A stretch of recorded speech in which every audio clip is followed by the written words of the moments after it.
Okay mga kabakit, at tuloy na ang pagkakabit natin ng vibro. Wala nang sagabal at wala na rin tayong rust na unit at wala na rin timbre kay Big Brother para tayo ay pigilan sa pagkakabit ng vibro nito. Sa puntong ito ay tinanggal na mga kabakit ng mga termas ang upper at ang lower pin na ikakabit natin sa bucket arm ni PC200-181. At pagkahugot nga mga kabakit ay muling ibinalik ni Termas Bunso sa kabilang gilid na butas. Ito mga kabakit ay para abang. At yan mga kabakit ang arm ng vibro. Talagang makikita mo naman mga kabakit kung gaano ka materialis puertes ang ating vibro hammer. Parang duda mga kabakit si Termas Boboy at sa kutob niya ay parang hindi daw papasok, kung kaya't ang ginawa niya mga kabakit ay binunot muna ang isa o yung upper pin at kanya muna itong ipinasok sa nguso ng bucket arm ni PC200-181. Wala namang naging problema mga kabakit at ang kutob ni Termas Boboy ay hindi umubra sapagkat pasok na pasok ang pin nito sa nguso ng bucket arm. Ngayon mga kabakit ay sininyasan niya na si Termas Edar at ngayon nga mga kabakit tayo ay mag-aasenta na ng bucket arm.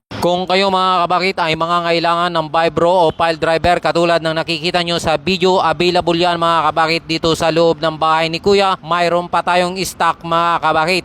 Materialis Puertes Class A at heavy duty ang datingan ng mga pyesa na ito mga kabakit. At balikan naman natin mga kabakit ang mga ginagawa ng mga termas sa pag-aasinta. Kanya-kanyang sinyas mga kabakit ang tatlong termas dito. Kanya-kanyang silip para may sentro at may salpak na ang pin sa upper. Hindi magkaintindihan mga kabakit sa pagsisentro. Merong taas, baba, merong pihit sa kaliwa, merong pihit sa kanan. Nakaplastar kasi ito mga kabakit sa paleta kaya medyo tagilid at mahirap isentro. Kung ito mga kabakit ay nakaplastar sa semento, mas madali itong iasenta at maikabit ang mga pin nito. Umabot mga kabakit ng 2 linggo bago na isentro ang butas nito. Joke lang mga kabakit, sobra talagang medyo mahirap pag tagilid talaga, medyo mahirap isentro ito. So tiyagaan lang mga kabakit ang ating gagawin at kung ikaw ay maiinis, talo tayo pagka ganito ang diskarte. Kailangan talaga tiyaga ang pagsisentro. At ito na nga mga kabakit, yung sinasabi nating pagtitiyaga ay naisentro na rin ang upper pin. Pagkasalpak mga kabakit ng upper pin ay sinigurado agad ni Termas Junjun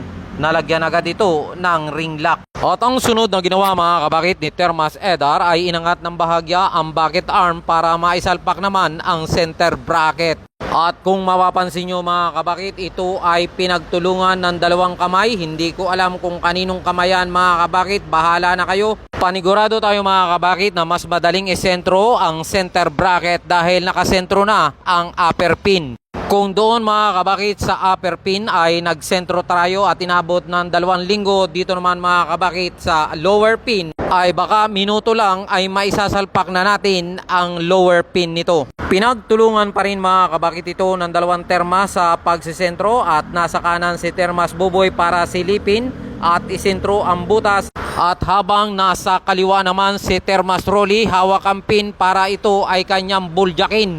At yan na nga mga kabakit ang sinasabi ko, dahil nakasentro na ang upper pin ay madali nang isalpak ang lower pin. Sunod na gagawin ng mga termas ay lalagyan na nga rin ng pin lock. Ngayong naikabit na ng mga termas ang arm ng vibro, ang sunod na gagawin ng mga termas ay pagdudugtungin na ang mismong vibro o ang pile driver ni PC200-8-in-1. At sa puntong ito mga kabakit ay inaantay ko na lamang ang serbato ng 2 termas na nasa ibaba. At ang ginawa ko nga mga kabakit ay inangat ko na ang bucket arm. Fast forward na rin tayo mga kabakit at napakadali rin mga kabakit ng pagsasalpak nito dahil isang pirasong pin lamang ito. At ito na nga mga kabakit ay binubuljak na ni Termas Rolly at naipasok na ang pin na nagdudugtong sa arm at sa mismong vibro. At nang maisalpak na nga mga kabakit ay muli na naman nilang ikinabit ang safety lock nito na 2 tornilyo. So mga kabakit, ganyan lamang ang diskarte o pagdudugtong o pagkakabit sa isang excavator. At sinigurado pa mga kabakit ng mga termas ang paghihigpit dahil ang ating attachment mga kabakit na pile driver ay heavy duty. At narito na nga mga kabakit ang ipinagmamalaki kong pile driver na dito nyo lang makikita yan sa loob ng bahay ni Kuya. Para sa dagdag kaalaman, ipalo nyo ako mga kabakit.